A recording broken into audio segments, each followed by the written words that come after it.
23 फरवरी को मतदान होना है और जैसे जैसे मतदान की तारीख आ रही है, चुनाव अभियान जो विभिन्न दलों के प्रत्याशी हैं वो लगातार तेज कर रहे हैं। इस समय मैं शाहबाद विधानसभा क्षेत्र में हूं और आप देख रहे हैं यहाँ पर आसिफ खां बब्बू जो पूर्व विधायक हैं, समाजवादी पार्टी के टिकट पर यहाँ पर चुनाव लड़ रहे हैं, इस समय हमारे साथ हैं। बब्बू जी, बड़ा टाइट शेड्यूल आजकल है, कितने बजे शुरुआत होती है? सुबह मैं 5 बजे उठ जाता हूँ और 5 बजे उठ के अपना फ्रेश होके 6 बजे घर से निकल जाता हूँ जी। फिर गांव में जहाँ जहाँ पद यात्रा चलती रहती है 12 साढ़े 12 घर जाता हूँ। घर पे आके फिर जनता की बात सुनता हूँ, उसके बाद फिर छत निकल जाता हूँ। कितनी सभाएं एक दिन में लगभग हो जाती हैं? सभाएं तो 1-2 कर रहा हूँ, 2-3 कर रहा हूँ। पद यात्रा बहुत तगड़ी चल रही है जी। 16 गाँव, 17 गाँव। क्या रिस्पांस मिल रहा है? मुझे तो सब अच्छा दिख रहा है, और क्योंकि बहुत लोग पीड़ित हैं, बहुत लोग परेशान हैं, समस्याएँ बहुत हैं और समस्या का कोई समाधान 5 साल में हुआ नहीं है, इसलिए आदमी बदलाव चाह रहा है। समाजवादी पार्टी ने जो अपना घोषणा पत्र जारी किया है, काफ़ी लुभावना घोषणा पत्र है, जनता इसको किस तरह ले रही है? लुभावना नहीं है। देखिए, समाजवादी पार्टी की रीढ़, उसकी बुनियाद प्रदेश का किसान, गरीब, नौजवान है। आदरणीय मुलायम सिंह यादव जी जिस प्रकार से उठ के आए हैं, उनके बेटे अखिलेश यादव जी हैं, उनको एहसास इस बात का कि गरीब चाहता क्या है, गरीब का काम कैसे किया जाए, गरीब को सम्मान कैसे दिया जाए, जो सरकार की योजनाएं वो गरीबों तक कैसे पहुंचाई जाएं। और लुभावना घोषणा पत्र इसलिए हम नहीं कह सकते हैं, पिछली बार जो 2012 में जो सरकार बनी थी समाजवादी पार्टी की, जो घोषणा पत्र दिया था उससे ज़्यादा काम किया था। घोषणा पत्र भी पूरा किया, उससे ज़्यादा काम किया था। और इस बार जो घोषणा पत्र है, हमारा ख्याल आज़ादी के इन 75 सालों में इससे बेहतर किसान, मजदूर, नौजवान, टीचर, कोई भी वर्ग हो, कोई भी समाज हो, कोई भी धर्म के मानने वाले लोग हों, इससे बेहतर घोषणा पत्र हो नहीं सकता। और ये खाली घोषणा पत्र, लुभावना घोषणा पत्र नहीं है, एक वादा किया हुआ आदरणीय अखिलेश यादव जी का, एक वादा पूरा करेंगे, क्योंकि पूरा विश्वास कोई प्रदेश का नहीं, देश का विश्वास अखिलेश यादव है। देश का नाम अखिलेश यादव है। क्या प्राथमिकताएं इस बार रहेंगी आपकी? क्षेत्र के अंदर आप तो घूम रहे हो, आपने देखा है इन पिछले 5 सालों में कोई काम तो क्षेत्र में हुआ नहीं। सम्मान के नाम पर लोग ठगे गए। सबसे ज़्यादा लोग ये चाहते हैं, सर समाज का गरीब ये चाहता है कि मेरा नेता हमको पहचान ले। अगर नेता जनता के बीच में रहता है तो समाधान अपने आप सब हो जाता है।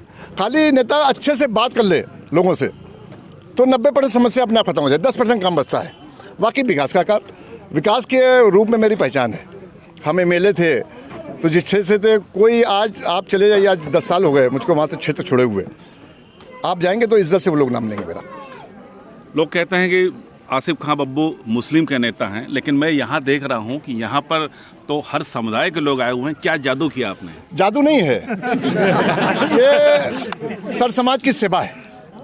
देखिए, जहाँ पर करेक्टर आपका, जहाँ पर व्यवहार, जहाँ पर लोगों को इज्जत देना, हम लोगों को पहले सलाम करते हैं, हम लोगों को पहले इज्जत देते हैं, फिर हम उससे कुछ उम्मीद रखते हैं। तो आपने देख लिया हम पे जो लोग, भाजपा के लोग जो उंगली उठाते हैं, हमारी ये जिस मीटिंग में आप चलेंगे 99% हिंदू समाज का होगा। हमारे पास जो भीड़ भागती है, हमारे घर पे आप देख लीजिए चल के, 500 लोग बैठे होंगे तो उसमें 480 लोग हिंदू समाज के बैठते हैं। अगर हमको इज्जत नहीं देते, उनका सम्मान नहीं करते, उनका काम नहीं करते, क्यों बैठेंगे वहाँ पर? और ये पूरा जहर घोलने का काम करती है, ये जहर भी घोलती है, लोगों का काम भी नहीं करती है, लोगों को अपमानित भी करती है। तो कहाँ तक लोग अपमान सुनेंगे, सहेंगे? अपमानित हो रहा सर समाज के आदमी, विकास के नाम पे जीरो। आप देखिए ना, रोजगार दिया नहीं 5 साल के अंदर, नौकरियां दी नहीं, जो नौकरियां थी जबरदस्ती छीन ली गई, जबरन रिटायर किया गया लोगों को। सत्ता पक्ष कह रहा हम राशन दे रहे हैं, हम रुपए दे रहे हैं, खेती में 2000 रुपया आ रहा है। अभी आप तो दिन में, अभी रात रात मेरे साथ रुकिए आप, फिर आपको हम ले चलते हैं सड़क के किनारे किनारे, फिर आप लोगों की भावनाएं समझिए। 5 किलो राशन दे के लोगों की भावनाएं नहीं खरीदी जा सकती हैं। बच्चा अगर बीमार है तो उसको दवा की उसकी व्यवस्था होना चाहिए। बच्चा अगर बड़ा हो गया है तो उसकी एजुकेशन की व्यवस्था होनी चाहिए। बच्चा अगर एजुकेशन पूरी कर चुका है तो उसकी नौकरी की व्यवस्था हो। ये सारी जिम्मेदारी सरकार की हुआ करती है। सरकार ने कुछ दिया, अगर सरकार दिया होता तो सरकार की वाहवा करते होते। क्यों इतनी बड़ी भीड़ मजमे इकट्ठी थी? कोई 10-20 गाँव का आदमी थोड़ी, गाँव में हम लोग की मीटिंग थी, कोई प्रचार लॉडिफिकर तो हुआ नहीं, खाली उन्होंने मीटिंग की व्यवस्था करी, लोगों को मालूम कि विधायक जी आ रहे हैं, तो इतना बड़ा मजमा इकट्ठा हो गया। अगर सरकार कुछ दिया होता, सरकार ने सम्मान बढ़ाया होता, तो क्यों लोग हमको सुनने आ रहे हैं? क्यों लोग मेरी तरफ देख रहे हैं?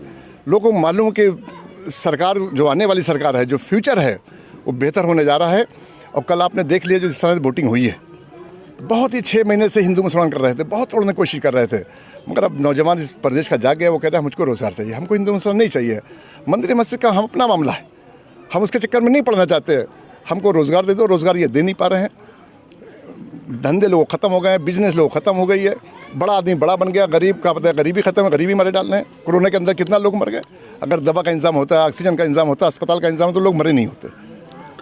तो ये थे हमारे साथ आसिफ खां बब्बू, जो समाजवादी पार्टी के प्रत्याशी हैं। तो कह रहे थे कि जो समाजवादी पार्टी ने जो घोषणा पत्र किया है, जो पहले 2012 में किया था, उससे ज़्यादा काम किया था, और इस बार जो घोषणा पत्र जारी किया है उससे ज़्यादा ही काम करेंगे। इसके अलावा जो एक उनके लिए कहा जाता है कि मुस्लिम के नेता हैं, वो ऐसा भी कुछ नहीं है, क्योंकि सर्व समाज का उनको समर्थन मिल रहा है और वे अपने जीत के प्रति आश्वस्त भी नजर आ रहे हैं।